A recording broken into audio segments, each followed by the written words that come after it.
Título: Revolución del 52, o llamado también la Revolución.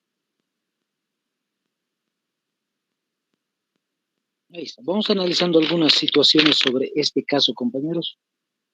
Un primer detallito que quiero que tomen en cuenta es el caso de las fechas.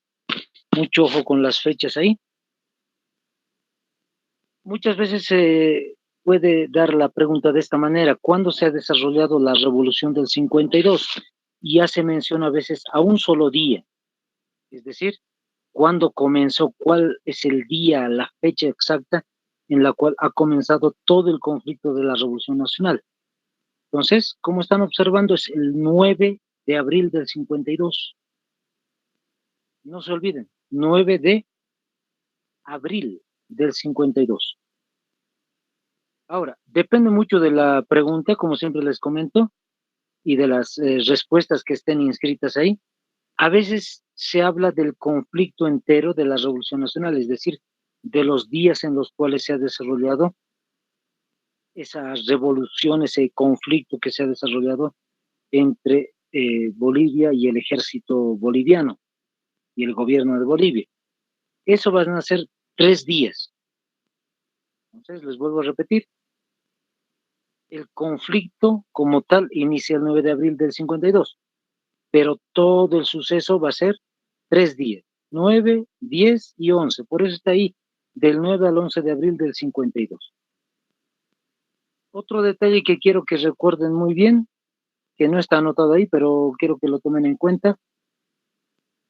A veces les preguntan cuánto duró la Revolución Nacional. Entonces, ¿cuánto pudo haber sido la revolución? Cuando hablamos del partido político de ese tiempo, el MNR. Anótense 1952 hasta el año 1964. Les vuelvo a repetir, 1952, como están observando ahí, hasta el año 1964. Son 12 años de gobierno del MNR. Entonces les pueden preguntar de diferentes versiones. ¿Cuántos años gobernó el MNR en la Revolución Nacional? Total van a ser 12 años, perdón. Sí, 12 años, sí, 12. No sé, creo que les dije 14, perdón. Siempre les digo, hay mucha relación entre lo que fue el gobierno del MAS en su primera versión, 14 años de gobierno, con el MNR en este sentido de la Revolución Nacional. Listo, 12 años entonces de gobierno del MNR. Vamos con un primer detalle, los antecedentes.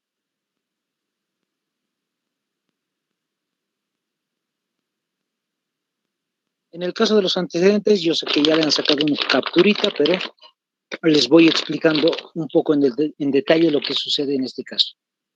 El presidente de Bolivia va a ser Mamerto Urriola-Goitia Harriague. Como están viendo, desde el año 1949 hasta el año 1951 fue presidente de Bolivia. No se no olvidarse ese detallito. Mamerto Urriola-Goitia Harriague. Este presidente va a llevar a elecciones a Bolivia justamente del 6 de mayo de 1951. Al desarrollarse la elección en Bolivia, lo que va a suceder es esto. Primer lugar, Víctor Paz Estenssoro. Segundo lugar, Gabriel González.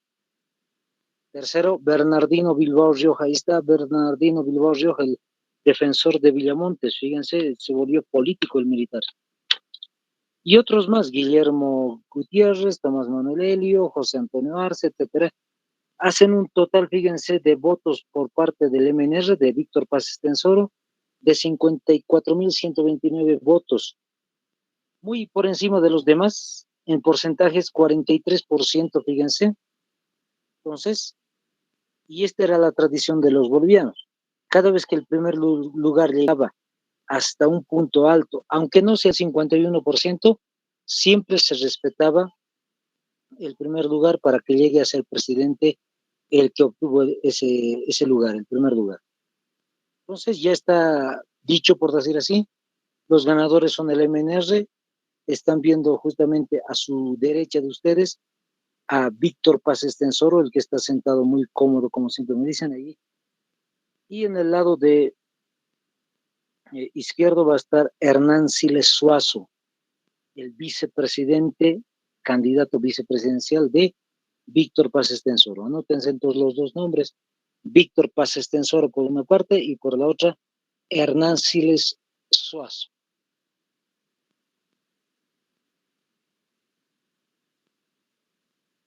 Ahí está. Entonces no se olviden, son los dos ganadores del MNR. Pero por haber ganado, esto es lo que sucedió en la política boliviana, lamentablemente. El 16 de junio del 51 se ha desarrollado lo que se va a considerar en la historia de Bolivia como el mamertazo. Como están observando, el mamertazo en realidad es un autogolpe y un golpe de Estado al mismo tiempo. Vamos a ir analizando la situación, pero ahí está. Eso es lo que sucede con el mamertazo. Un autogolpe y al mismo tiempo un golpe de Estado.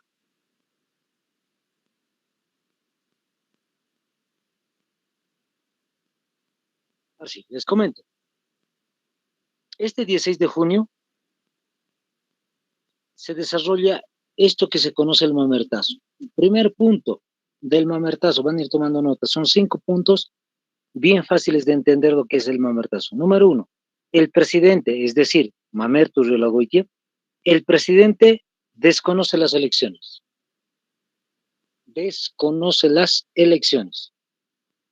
No se habló de fraude ni nada de eso, pero la idea de los políticos bolivianos era esta, que el MNR no tiene que llegar a ser gobierno.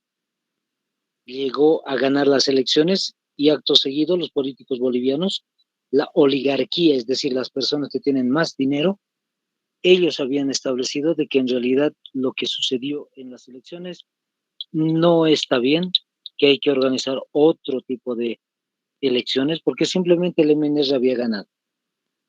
¿Por qué están tan desagusto? Porque en realidad el MNR eh, considera como sus bases a los trabajadores de Bolivia. Entonces, a la gente humilde, a ellos quiere apoyar. En el caso de los oligarcas, de los que tienen más dinero, lamentablemente, no tratan de apoyarlos, entonces simplemente lo que van a hacer es interrumpir estas elecciones. Ese es el primer punto. El segundo punto acerca de Mamerto Urriola, ¿qué es lo que pasó con el personaje? Número 2, renuncia. Es decir, el presidente Mamerto Urriola renunció.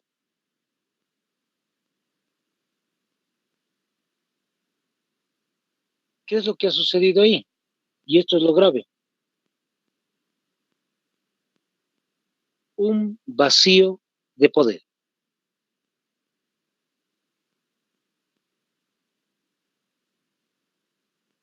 Un vacío de poder. No hay presidente en Bolivia. Entonces hay que reorganizar todo. Tercer punto, anótense, el presidente, en este caso el presidente saliente, el presidente entregó el poder al Congreso. El presidente entregó el poder al Congreso. Les vuelvo a repetir, estamos hablando del presidente saliente, Mamerto Urriola. Por eso dijimos que es un autogolpe. Él dejó de ser presidente porque nadie lo obligó. Él decidió dejar el poder por un motivo que vamos a entender ahorita. Le entregó el poder al Congreso. Es algo democrático, algo normal, completamente legal, que el presidente, como no está en funciones, le entrega el poder a los congresistas. Lo que va a suceder en el cuarto punto es lo principal. Anótense el número 4. El Congreso entregó el poder a una junta militar.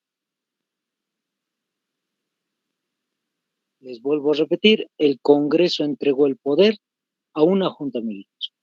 Por eso había renunciado en realidad Mamerto Urriola, por eso se lo conoce como el mamertazo, como un golpe de Estado en contra de Víctor Paz, porque era cantado que Víctor Paz ya tenía que ser posesionado. Por no posesionarlos han hecho todo este trama.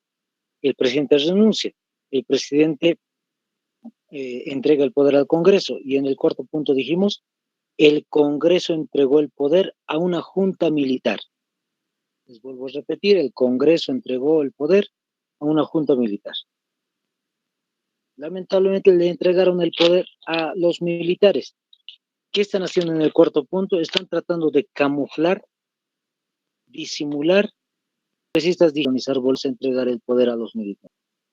Y el último punto, anótense el 5, la junta militar, la que hemos dicho hace momentos atrás, la junta militar entregó el poder a Hugo Bolivian, al que están observando ahí en la fotografía. Entonces, la junta, les vuelvo a repetir, la junta militar le entregó el poder al general Hugo Bolivian. Listo. Así entonces dejaron sin consentimiento, por decir, el caso de Víctor Paz Estenssoro, no va a ser presidente de Bolivia. Más bien, incluso a Víctor Paz Estenssoro le pasa lo siguiente: sale al exilio, es decir, no va a poder quedarse en Bolivia, va a tener que irse a la Argentina. Va a ser buscado, ¿por qué? Es de la MNR. Es un personaje que va a empezar a reclamar la situación política de Bolivia y no le conviene a los que han desarrollado el golpe de Estado. Subtítulo: Desarrollo de la Revolución Nacional.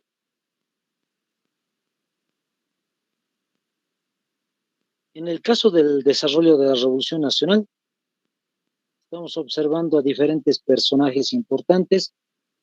Ya dijimos, Víctor Paz Estenssoro va a estar en la Argentina, exiliado. Entonces el líder del MNR va a ser Hernán Siles Suazo.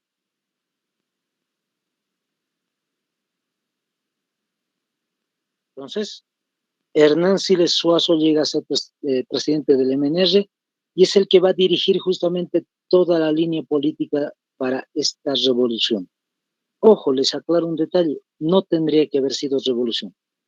Solo era un golpe de Estado, un intento de golpe de Estado. Por otra parte, el personaje clave que están viendo al otro costado, Juan Lechín Oquendo. Este personaje lo que va a hacer es ser líder de los trabajadores en Bolivia. Siempre les comento un poco, no existe la Central Obrera Boliviana, no existe la COP. Entonces lo que va a suceder simplemente es que él es director, líder, si quieren, de la Federación de Trabajadores de Bolivia. En calidad de eso, entonces, simplemente va a organizar a los obreros para que den este golpe de Estado contra Hugo Bolivian. Ojo, les vuelvo a repetir, es un golpe de Estado lo que estaban intentando hacer. Tercer personaje clave que están viendo en la parte superior, el general de policía Antonio Seleme. El policía, entonces, el general de la policía boliviana, de la policía nacional en ese momento conocida así, era Antonio Seleme. Lo que él va a hacer es ser parte justamente de esta organización de un golpe de Estado. Incluso para que tengan el dato interesante entero así, el general de policía tenía que haber sido presidente de Bolivia. No va a llegar a ser presidente de Bolivia. Es decir, el golpe de Estado tendría que haber sido un día, a lo mucho 2 días, para desarrollarse justamente en orden, aunque sean unos 3 o 4 días, pero en orden, cosa que sea bien sencillo y ingrese directamente al Palacio de Gobierno con un nuevo presidente. Pero se va a desorganizar, es decir, de ese grado de la planificación de un golpe de Estado va a pasar a lo que va a ser una revolución. Entonces es una toma del poder por parte del pueblo boliviano. Ahí ya no interesan las cabezas que estén ahí, Hernán Siles Suazo, Juan Lechín y la policía. Es el pueblo quien desarrolla todo este cometido de la revolución. Vamos a anotar otros detalles más. Como están observando, los carabineros. Este término de carabineros al día de hoy ya no se lo conoce así, aquí en Bolivia por lo menos, en Chile se lo sigue conociendo de esa misma manera. Los carabineros eran los policías. Ellos se están organizando entonces para desarrollar el caso de también el golpe de Estado. Los obreros de Villa Victoria, otro grupo aguerrido. No sé cómo lo ven ustedes en el interior del país, los compañeros. Aquí la ciudad del Alto es muy, muy conocida por el caso eh, de desarrollar conflictos a favor del pueblo. Cuando la ciudad del Alto se levanta es interesante. Entonces, a eso me refiero con el caso de los obreros de Villa Victoria. Es muy aguerrida esta zona, o era muy aguerrida en el año 50.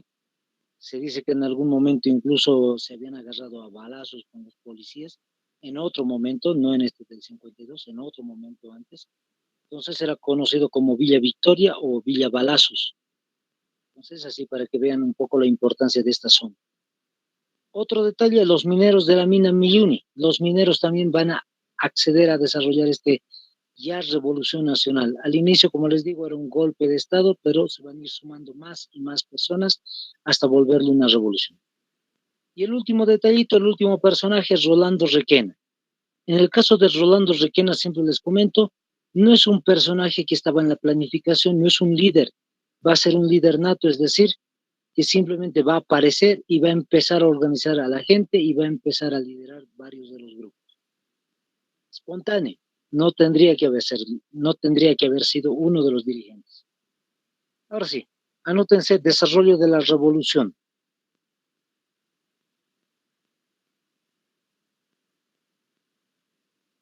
Desarrollo de la revolución. Como hemos mencionado al inicio, son tres cosas las cuales se han desarrollado en la revolución del 52, perdón, 3 días. Entonces vamos a ir anotando los días. El primero, 9 de abril. Vamos a ver día por día qué es lo que sucedió. Ahí está, espero que lo hayan anotado, 9 de abril. Este 9 de abril lo que va a acontecer es esto. La policía toma instituciones estratégicas. La policía toma instituciones estratégicas.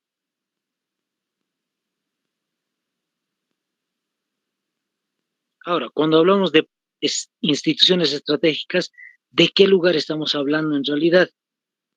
Es lo que quiero que tomen en cuenta, son prefecturas y radios. Cuando hablamos de las prefecturas estamos haciendo mención de lo que hoy conocemos como gobernaciones. Eso es lo que habían tomado la policía, las gobernaciones, los gobiernos de cada departamento. En ese entonces, conocida como prefecturas. Entonces, ahí está. Habían tomado eso. Y las radios, como habíamos dicho, las radios, ¿para qué van a tomarlas? Para dar la información del golpe de Estado. La policía, los obreros, el MNR están metidos en el asunto, pero la población no sabe nada. Entonces toman las radios para empezar a informar y decir, ciudadanos o amigos, personajes de toda Bolivia, ingresan y apoyen este golpe de Estado contra el presidente Hugo Bolívar. Entonces, de esa manera es que sucede ese 9 de abril. ¿Qué más pasa el 9 de abril? La policía se moviliza. Cuando decimos que la policía se está movilizando, ¿a qué nos referimos? No es que va a salir a marchar, ¿no? Estamos diciendo que se van a acuartelar algunos y otros van a simplemente organizarse para intentar dar el golpe de Estado justamente. Ahora, específicamente este tercer punto quiero que lo tomen en cuenta. O sea, todos los regimientos están a favor, a eso me voy. Y el tercer punto es el hecho de entregar armamento y municiones a la sociedad civil. Les vuelvo a repetir, la policía lo que va a hacer es entregar armas y municiones a la sociedad civil.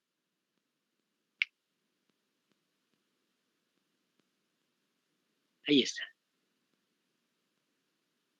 Ahora, vamos con otro día, el 10 de abril. Anótense otro subtítulo, por decir otro punto, hay un asterisco, un guioncito, un inciso B, le pueden colocar, no sé cómo están organizando su cuadernito, mapas conceptuales, no sé, esquemas.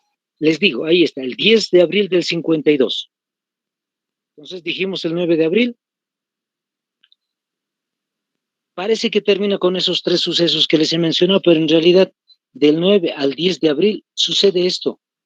La gente de la ciudad de La Paz va a tratar de subir a la ciudad del Alto. Muchos tal vez conocen la ciudad del Alto, la ciudad de La Paz, y algunos no.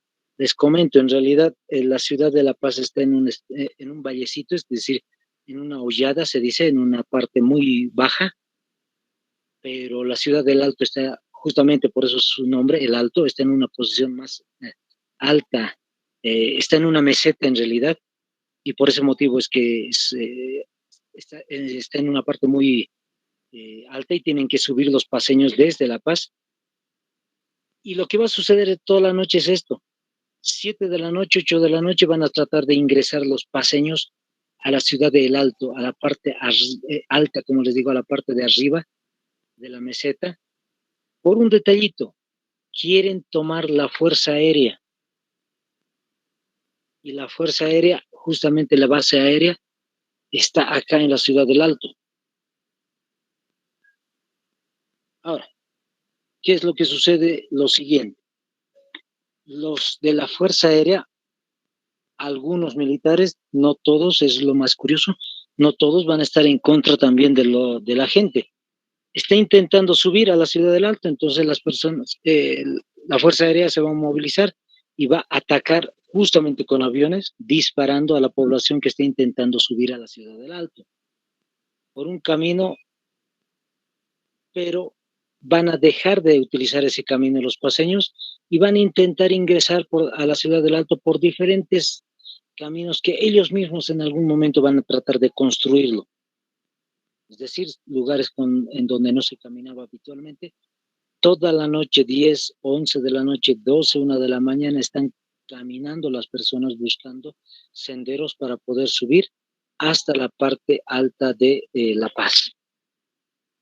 ¿Y qué es lo que sucede el 10 de abril? Anótense. Juan Lechín Oquendo, al personaje que hemos mencionado hace ratito.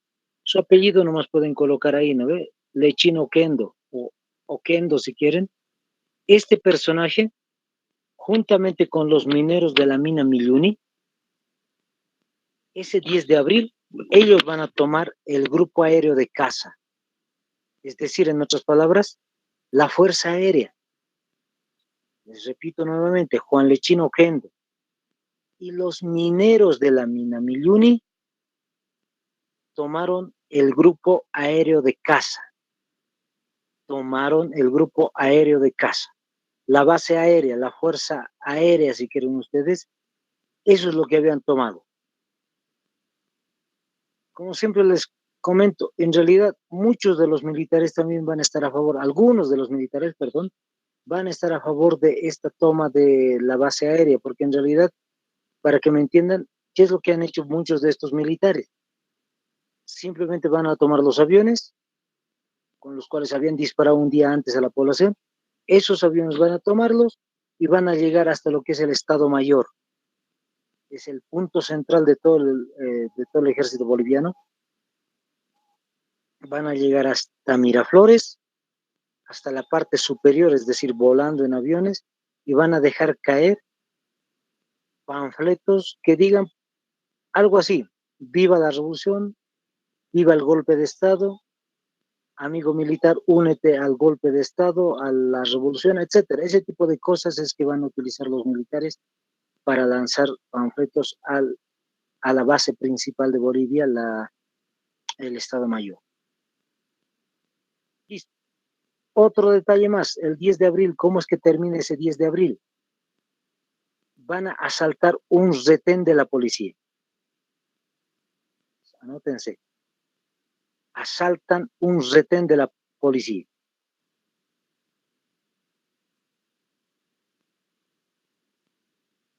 Ahora, ¿cómo se llama el retén? ¿En qué lugarcito está específicamente este lugar?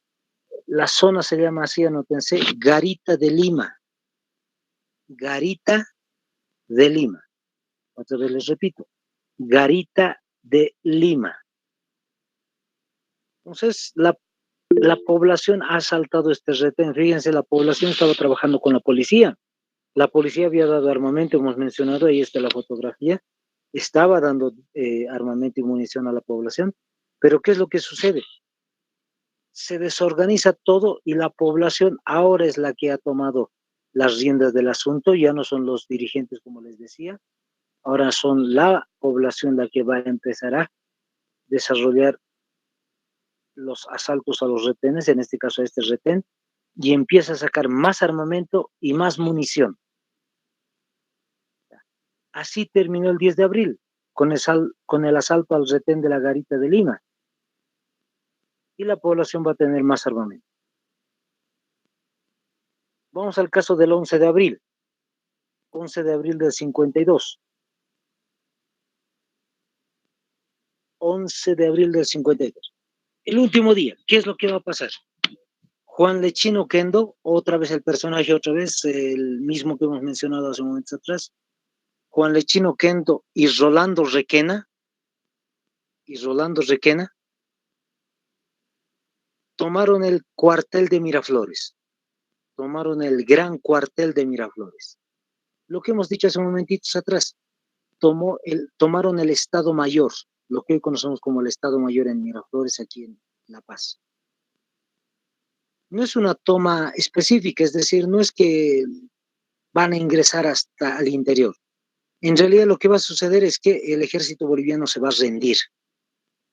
Sacan un documento en el cual proclaman justamente su rendición y la gente que estaba con Juan Lechino Kendo y Rolando Requena, pues renunció, se sacó para leer todo este detallito y la gente se alegró al escuchar que estaban renunciando los militares. Como renunciaron los militares, entonces el presidente Hugo Ballivián deja de tener su apoyo. Al dejar de tener su apoyo de los militares, ¿qué es lo que va a suceder? Pues renuncia. Y anótense el último detalle. Con esto terminamos el día de hoy. Juan Lechino Kendo, otra vez el mismo personaje. Rolando Requena, otra vez los dos mismos. Y Hernán Siles Suazo tomaron el Palacio de Gobierno. Con esto entonces termina lo que va a ser la revolución del 52 en cuanto al conflicto, por si acaso. ¿Ya? Les comento, el día de mañana vamos a ver